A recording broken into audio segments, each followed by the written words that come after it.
Hello everyone, welcome to పొలిమేనాస్ kitchen. ఈరోజు నేను మీకు చాలా simple and tasty malai sandwich చేసి చూపిస్తున్నానండి. ఇందుకు కావాల్సినవి ఫస్ట్ మలై నేను ఇలా మీగడ తీసుకున్నాను. అలాగే సన్నగా కట్ చేసుకున్న టమాటోస్, సన్నగా కట్ చేసుకున్న ఆనియన్స్, రెడ్ చిల్లీ ఫ్లేక్స్, మిరియాల పొడి, కొద్దిగా ఉప్పు. అలాగే నేను బ్రెడ్కి ఇలా బటర్ అప్లై చేసేసుకొని ఇలా బ్రెడ్స్ 2 సైడ్స్ బటర్ అప్లై చేసి పెట్టేసుకున్నానండి. నెక్స్ట్ నేను ఒక బౌల్లోకి ఇలా సన్నగా కట్ చేసుకున్న ఆనియన్స్, అలాగే సన్నగా కట్ చేసుకున్న టొమాటోస్ తీసుకుంటున్నాను. అలాగే ఇందులోకి రెడ్ చిల్లీ ఫ్లేక్స్, కొద్దిగా మిరియాల పొడి,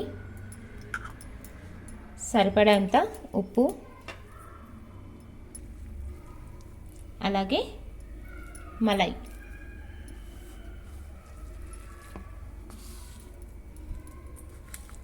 ఇలా ఇవన్నీ కూడా వేసుకున్నాక మనం బాగా కలిపేసుకోవాలండి. ఇలా అంతా బాగా కలుపుకున్నాక నెక్స్ట్ ఇందులోకే 2 టేబుల్ స్పూన్స్ సూజీ అండి, బొంబాయి రవ్వ వేసుకోవాలి. నెక్స్ట్ నేను ఇలా ప్యాన్ పెట్టుకొని ఆల్రెడీ నేను బటర్ రాసుకున్నాను కదండి, ఈ బ్రెడ్ని 2 సైడ్స్ కాల్చుకోవాలి.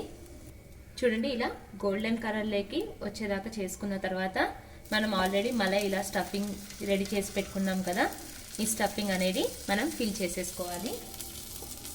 చూడండి, ఇలా స్టఫింగ్ అంతా కూడా పెట్టేసుకొని బాగా ప్రెస్ చేసుకొని మనం ఒక 2 మినిట్స్ లో ఫ్లేమ్లో మనము బ్రెడ్ అనేది కాల్చుకోవాలి.